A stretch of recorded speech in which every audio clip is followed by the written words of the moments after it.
I'd like to talk a little bit before I bring Mark up here. It's very common in open-air preachers to use words like, I was really grieved.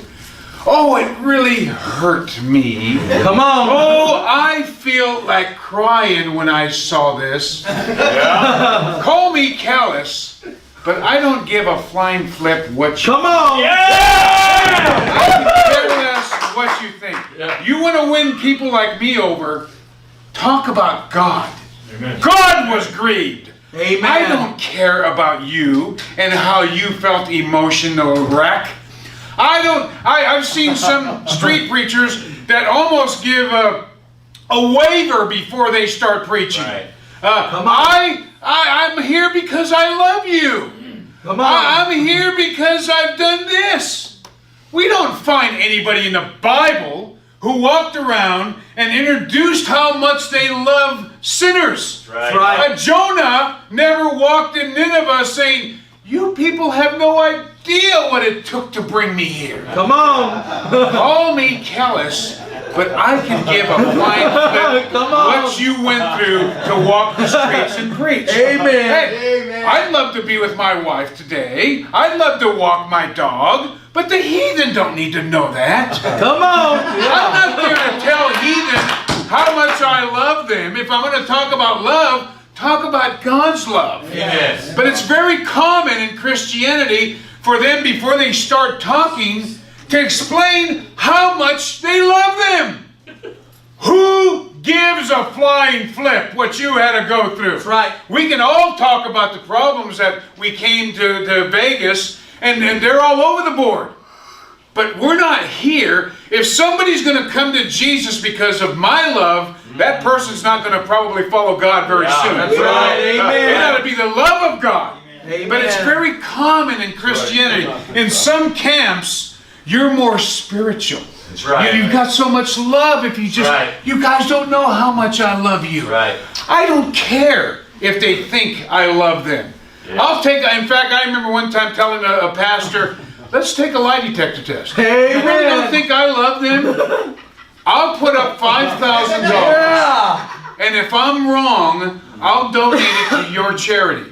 If I'm right, you cover the lie detector and you donate it to my charity. But I'm not here to tell you about my love. That's irregardless. I'm here to preach what God says. Amen. But it's very common in Christianity. Oh, I was so heartbroken. Who cares what you think? Yeah. I'm more concerned about God was grieved. Amen. That's right. You amen. quench what God says. That motivates me to go out, not me. Amen. I'm not there to talk about me. Come on. I'm there to represent God. Amen. You people grieve God, not necessarily what I think. Who cares what I think? Amen. Doesn't matter what I think. Doesn't matter what I had to get through to come here. How about inserting God? But it's very common in open-air preaching for a guy, before he starts his message, how much I love you. You guys don't know how much I love you. You don't know what I've done to come here. You don't know what... Who cares? Amen. That's right. I understand it's very spiritual, and you might sound like a God-loving, filled with joy, but who cares? We don't find anybody who walked in the streets in the Bible that had to talk about how much I love you. Yeah. You don't find John the Baptist's disciples saying, but he loved them so much when he lost their head. Who cares? You're going to be hated. You're going to be persecuted. I can care less what you think of me. My whole core is what God thinks of you. Amen. That's the whole purpose. People have assumed that I'm hateful and horrible. I don't spend time trying to diffuse my name. You look up Ruben, Israel, Los Angeles, there's a million things going on with my name attached to it. I don't invest in that. If they wish to choose and think that way, that's fine. All I know is God's kept me alive for 35 years to give a particular message. Amen. And so I can care less what people think of me. Amen. My name has been ruined anyway. It's what God says. I'm not concerned. I don't want to try to convince the heathen how much I love them and pamper them and give them a group hug and burp them over my shoulder. Come on. I'm not concerned about you. And I understand in some churches, wow, man, he really loves them. But when you run with guys like me, it's not going to affect me. We shouldn't worry ourselves whether the heathen know we care for them. Yeah. That's right. The reality is we're there to represent God, not pamper their ears. Amen. And so oftentimes it's very common, and it probably will be a bit more common, that street preachers are going to, I'm not like them. I've been with preachers where they will say, I'm not like them. That's right. Come on. I love you. I don't have signs like them. Right. Rather than saying, maybe God's raised me to give a different message, but they want to make a gulf in between us Right. and them. Yeah. I'm not there to let the heathen know I love them. Like I said, if I'm going to tell them about love, it's going to have God's name. That's right. Not who I am and how much I care, but it's very common. It's almost effeminate for men to walk around saying, how much I really care. And it just grieved me when I saw that. Who cares what you think? That's right. Since when did Amen. I start rotating my life about what you think? Yeah. How about being concerned with what God says? Amen. Boy, that's a motivating thing. You people grieved God's Spirit. That's motivating. You people angered a holy God. Not so much, you don't realize what I had to do to come out here.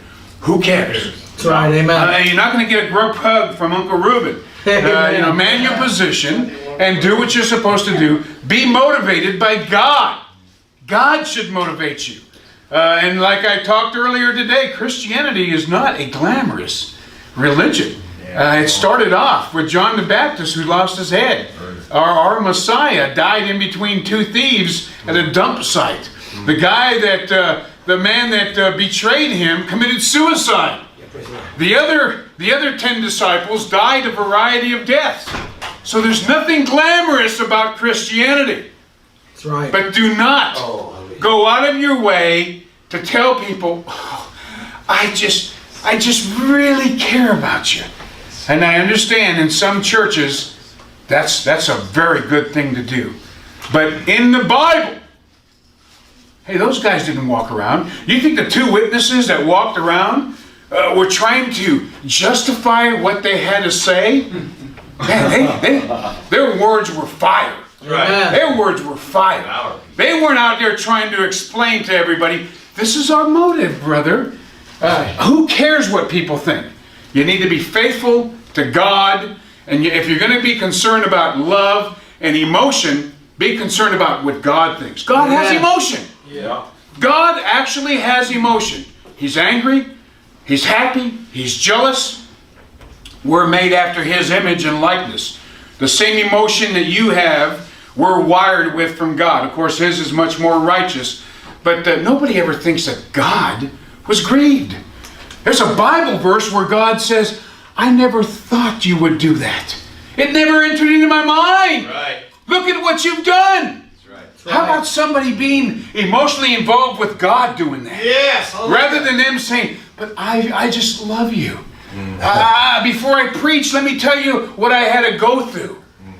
Who cares what you went through? Right. I can care less if you had a broken leg and you had to crawl to preach.